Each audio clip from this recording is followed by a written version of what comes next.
अस्सलाम वालेकुम व्यूअर्स, आप सबको एक दफ़ा फिर मेरे यूट्यूब चैनल में खुशामदीद व्यूअर्स। आज हम इंशाल्लाह चैप्टर 11 स्टार्ट करेंगे, जिसमें हम करेंगे 11.1। लेकिन इसको स्टार्ट करने से पहले हमने क्या कर लेना है, हमने ट्रिग्नोमेट्रिक रेशियोज़ के बारे में मैंने आपको बताना है।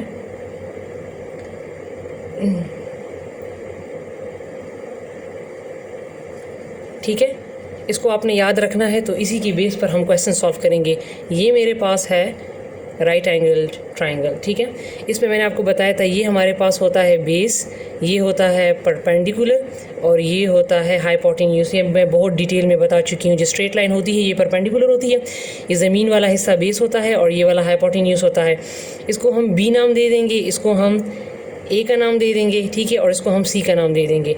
अब ट्रिग्नोमेट्रिक रेशियोज़ में हमारे पास क्या होता है, हमारे पास साइन, कॉस, टेन और फिर उसके रेसिप्रोकल होते हैं। तो इसी डायग्राम के बेस पर हमने पहले मैं लिख लेती हूँ साइन थीटा। साइन थीटा मेरे पास बराबर होता है, मीन साइन मैं ले लूँगी बेस को। ठीक है, तो ये मेरे पास बराबर होता है परपेंडिकुलर और हाइपोटेन्यूज के। इसके बाद दूसरा मेरे पास होगा,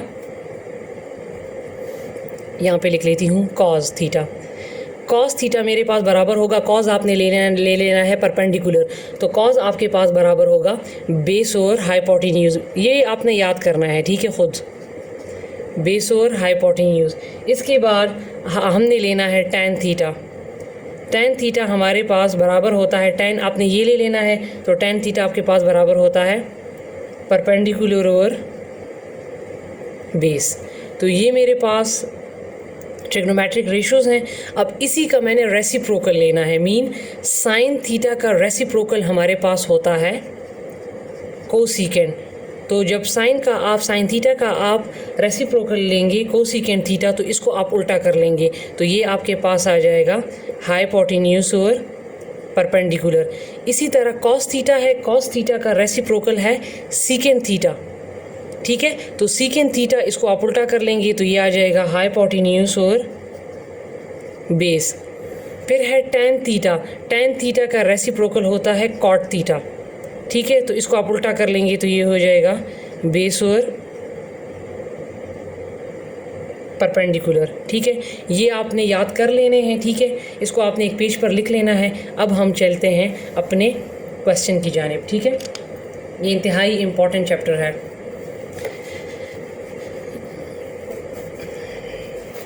अच्छा, तो अब मेरे पास एक्सरसाइज 11.1 में क्वेश्चन नंबर 1 है कि for each of the following right angle triangle, ये राइट एंगल ट्राइंगल दिए हैं, इसमें आपने फाइंड करना है tan theta, cot theta, cosecant theta, secant theta, cos theta and sine theta. पहले आपने इस एक राइट एंगल ट्राइंगल में इन सबको फाइंड करना है, फिर इसमें फाइंड करना है। तो ये मेरे पास जो फर्स्ट डायग्राम है, ठीक है, मैं इसी से पहले इसको मैं ज़रा स्ट्रेट बना लेती हूँ। ठीक है, ये है ए बी सी, ये है 5, ये है 3, ये है 4। ठीक है, ये परपेंडिकुलर है, ये बेस है, ये हाइपोटेन्यूज है। ठीक है, ये 90 माइनस थीटा इन्होंने दिया हुआ है। अब इन्होंने इसमें पहले फाइंड करना है हमें क्या, टेन थीटा। तो आपको मैंने अभी बताया था कि हमारे पास टेन थीटा किसके बराबर होता है, टेन थीटा हमारे पास बराबर होता है परपेंडिकुलर और बेस। ठीक है, तो अब आप देखिए परपेंडिकुलर आपके पास ये है, परपेंडिकुलर आपके पास क्या है 3, तो आप परपेंडिकुलर की जगह पे लिख लेंगे 3 डिवाइडेड बाय बेस आपके पास क्या है, ये बेस है 4। So this is the answer, ये आपके पास आ गया। इसके बाद अगला है, मैं थर्ड वाला करवा देती हूँ,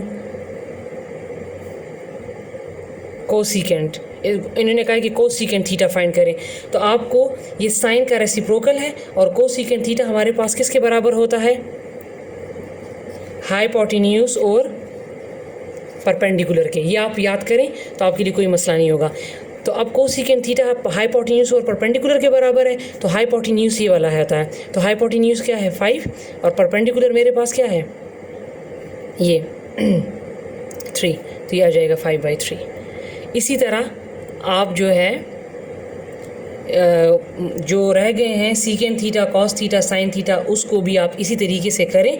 और जो दूसरा डायग्राम है, पहले आप पहले डायग्राम के ये तमाम फाइंड करें, जिस तरह मैंने अभी tan theta cos secant theta find किया है। इसी तरह आप कॉट का फार्मूला लिखें, उसमें पुट करें सीकेंट, कॉस और साइन, और फिर आप दूसरे डायग्राम की तरफ जाएँ। ठीक है व्यूअर्स, तो ये था हमारे पास 11.1 का फर्स्ट क्वेश्चन। हम इंशाल्लाह अपनी अगली वीडियो में सेकंड क्वेश्चन करेंगे, क्योंकि इसमें आपने साइन 45 कॉस 45 को याद करना है। ठीक है, ये भी हैं साइन 60 कॉस 30। ठीक है, ये किसके बराबर होते हैं, तो आपने इनको याद करना है। तो लिहाजा फिर ये एक दूसरा टॉपिक स्टार्ट हो जाता है। तो इंशाल्लाह इसको मैं आपको अपनी अगली वीडियो में करवाऊँगी।